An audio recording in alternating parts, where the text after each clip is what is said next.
अस्सलामुअलैकुम, क्या हाल है। उम्मीद है सब खैरियत से होंगे। आज मैं आपके साथ बीफ कोफ्ता बनाने की रेसिपी शेयर करूंगी जो कि बहुत ही मजेदार बनने वाले हैं। काफी लोग कहते हैं कि उनके कोफ्ते टूट जाते हैं, अंदर से ड्राई ड्राई होते हैं, जूसी नहीं बनते। तो ऐसा कुछ भी नहीं होगा। आप मेरी रेसिपी को पूरा फॉलो करें और आप भी अपने घर में बीफ कोफ्ता या फिर मटन कोफ्ता इसी रेसिपी से बना सकते हैं। इंशाल्लाह आपके कोफ्ते कभी भी नहीं टूटेंगे और ना ही ड्राई ड्राई बनेंगे। रेसिपी अच्छी लगे तो लाइक और शेयर कर लें। चैनल पर नए हैं तो चैनल को जल्दी जल्दी सब्सक्राइब भी कर लें। चलें बनाना स्टार्ट करते हैं। बिस्मिल्लाहिर्रहमानिर्रहीम। कोफ्ते बनाने के लिए सबसे पहले मैंने लिए चॉपर मशीन। इसमें डालेंगे एक दरमियाने साइज की प्याज जिसे मैंने मोटा मोटा काट लिया। एक मुट्ठी जाएगा हरा धनिया, 5 से 6 हरी मिर्चें, एक बड़े साइज की मैंने प्याज दी थी, इसे मैंने फ्राई कर लिया। ये ऐड कर देंगे। पहले इन सारी चीजों को चॉप कर लेंगे। ये देखें सारी चीजें अच्छे से चॉप हो गई हैं। अब मैं इसमें शामिल करूंगी कीमा। अच्छा, कीमा करने से पहले गोश्त को मैंने अच्छे से धो लिया था, फिर मैंने इसको छन्नी में रख दिया ताकि जितना भी उसका पानी है वो सारा निकल जाए। गोश्त जब भी आप इस्तेमाल करें तो उसका सारा पानी खुश्क कर लें, वरना हमारे कोफ्ते टूट सकते हैं। अब मैं इसमें शामिल करूंगी 1 टेबल स्पून लहसुन अदरक का पेस्ट, नमक 1/2 टेबल स्पून, धनिया पाउडर 1 टेबल स्पून, लाल मिर्च पाउडर 1 टीस्पून, हल्दी पाउडर 1/2 टीस्पून, गरम मसाला पाउडर 1/2 टीस्पून। अब इसमें जाएगा जीरा पाउडर 1 टीस्पून। अब यहाँ पे मैंने खसखस और चने का पाउडर बना के रखा था, ये डाल देंगे। 4 टेबल स्पून मैंने चने लिए थे, सफेद भुने हुए चने, और 1 टेबल स्पून मैंने खसखस ली थी, इनका मैंने पाउडर बना लिया, ये डाल दिए मैंने। अब हम इन सारी चीजों को बहुत ही बारीक सा पीस लेंगे ताकि जितने भी मसाले हैं वो कीमे में अच्छे से मिक्स हो जाएं। ये देखिए सारे मसाले अच्छे से मिक्स हो गए हैं। अब हम इन्हें निकाल लेंगे बाउल में। कोफ्तों का कीमा मैंने बाउल में निकाल लिया है। ये देखें एकदम स्मूथ सा कीमा हमारा बिल्कुल तैयार है। बिल्कुल इसी तरह का कीमा आपका भी होना चाहिए। अब हम कोफ्ते बनाना स्टार्ट करते हैं। पहले हाथों को ऑयल या पानी की मदद से थोड़ा सा ग्रीस कर लें, फिर जितने साइज के आपने कोफ्ते बनाने हैं उस हिसाब से पोर्शन लें और कोफ्ते तैयार करते जाएं। यहाँ पे मैं दरमियाने साइज के कोफ्ते बना रही हूँ। अच्छा, कोफ्ते बनाते वक्त आपने इनको हल्का सा दबा कर रखना है ताकि इनके अंदर एयर ना रहे। फिर आपने इसको बॉल की शेप देनी है और इनके अंदर क्रैक वगैरह बिल्कुल ना रहे। इनमें क्रैक वगैरह आपने बिल्कुल नहीं रहने देने, एकदम स्मूथ शाइनी कोफ्ते तैयार कर लेने। यहाँ पे देखें सारे कोफ्ते हमारे तैयार हैं। अब हम ग्रेवी की तैयारी कर लेते हैं।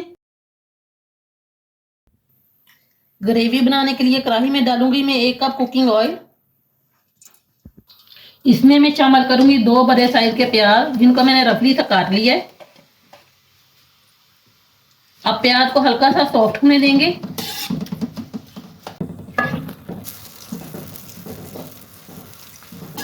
प्याजों को हमने कोई कलर वगैरह नहीं देना, बस हमने इन्हें हल्का सा सॉफ्ट करना है।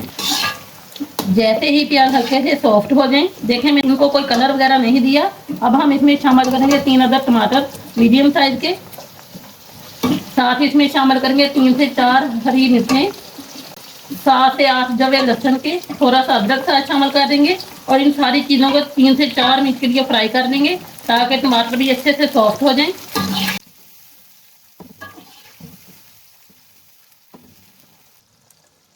तीन से 4 मिनट हो गए, सारी चीज़ें अच्छे से भुन गई हैं। अब फ्लेम को ऑफ करेंगे और ये सारी फ्राई हुई चीज़ों को एक मिक्सी जार में डालें और 3 से 4 टेबल स्पून पानी डाल के इनका स्मूथ सा पेस्ट तैयार कर लें। अब उसी ऑयल में मैं डालूंगी 1 टीस्पून सफेद जीरा, 2 टुकड़े दालचीनी के, 2 बड़ी इलायची। इसको मजीद खुशबूदार बनाने के लिए 3 से 4 हरी इलायची, 3 से 4 लौंग, 10 से 12 दाने काली मिर्च के। इन खड़े मसालों को हमने तकरीबन 2 से 3 सेकंड के लिए ही ऑयल में फ्राई करना है। जैसे ही अच्छी सी खुशबू आने लगे तो मैं इसमें शामिल कर दूंगी जो हमने पेस्ट अभी लहसुन अदरक और टमाटर और हरी मिर्च का बना के रखा था, ये शामिल कर देंगे। साथ ही साथ हम इसमें शामिल करेंगे ड्राई मसाले। नमक जाएगा 1 टीस्पून, 1 टीस्पून जाएगा सुरख मिर्च पाउडर, हल्दी 1/2 टीस्पून। नमक मिर्च आप अपने टेस्ट के अकॉर्डिंग कम या ज्यादा कर सकते हैं। धनिया पाउडर 1 टेबल स्पून। साथ ही साथ इसमें शामिल करूंगी 1/2 टीस्पून कश्मीरी लाल मिर्च पाउडर, इससे कलर बहुत ही अच्छा आएगा। अब हम मसाले को अच्छे से भून लेंगे जब तक ये ऑयल सेपरेट ना हो जाए। जितना मसाले को अच्छा सा भूनेंगे उतना ही बेहतरीन सा टेस्ट आएगा। जैसे ही सारा मसाला अच्छे से भून जाए और ऑयल सेपरेट हो जाए तो मैं इसमें शामिल करूंगी आधा कप दही। दही को मैंने फेंट कर डाला है।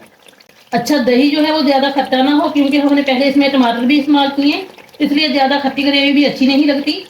ये देखें, दही का पानी खुश्क हो गया है और मसाला अच्छे से भून चुका है, ऑयल भी ऊपर आ गया है। इस स्टेज में मैं इसमें शामिल करूंगी कोफ्ते।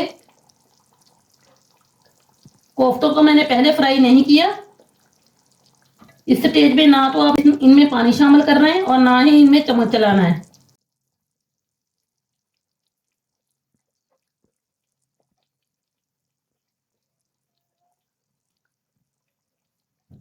कोफ्ते मैंने सारे डाल दिए हैं। अब हम कढ़ाई को ऊपर से कवर कर देंगे और बंद करके हम तकरीबन 10 मिनट के लिए लो फ्लेम पे छोड़ देंगे। इतनी देर में कोफ्ते शेप भी अपनी पकड़ लेंगे और इनका जो पानी छूटेगा उसी से थोड़े से कोफ्ते पक भी जाएंगे।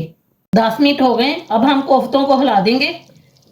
किसी भी कपड़े से पकड़कर इस तरह जो आपका बर्तन है उसे इस तरह घुमाएं तो कोफ्ते अच्छे से मिक्स हो जाएंगे। इस तरह कोफ्ते टूटने का चांस भी बाकी नहीं रहेगा।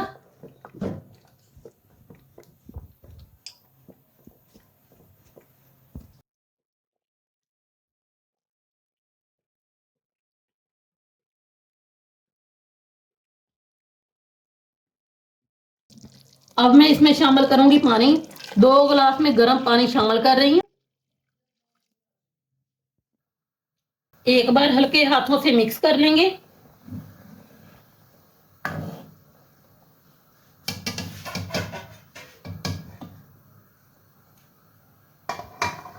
अब हम इसे कवर कर देंगे। कवर करके हम 20 मिनट के लिए लो टू मीडियम फ्लेम पे पकाएंगे, जब तक के कोफ्ते अच्छे से नरम नहीं हो जाते और ग्रेवी गाढ़ी नहीं हो जाती। 20 मिनट हो गए। कोफ्ते बहुत अच्छी तरह तैयार हो चुके हैं। ग्रेवी भी काफी थिक हो गई है। साथ ही मैंने इसमें शामिल कर दी है 3 से 4 हरी मिर्चें। इससे ग्रेवी की खुशबू मजीद बढ़ जाती है। अब इसमें शामिल करूंगी गरम मसाला पाउडर हाफ टेबल स्पून। साथ ही फ्रेश धनिया भी शामिल कर देंगे। मिक्स करेंगे। बेहतरीन सा कोफ्तों का सालन हमारा तैयार है। अब हम इसे निकालेंगे किसी भी डोंगे में। इंतहाई सॉफ्ट कोफ्ते तैयार हैं। यकीन करें, इसकी ग्रेवी में इतनी लज्जत होगी कि आप खाते ही रह जाएंगे इंशाल्लाह। और इनका मसाला इतना खुशबूदार होगा, आपको लगेगा जैसे आप कोरमा खा रहे हो। रेसिपी को आप एक बार जरूर ट्राई करें और अपना फीडबैक जरूर दें कि आपको मेरी रेसिपी कैसी लग रही है और मजीद आप क्या देखना चाहते हैं। रेसिपी अच्छी लगे तो लाइक और शेयर कर दें। चैनल पर नए हैं तो चैनल को जल्दी जल्दी सब्सक्राइब भी कर दें और कमेंट करके लाजमी बताएं आपको मेरी रेसिपी कैसी लगी। अल्लाह हाफिज।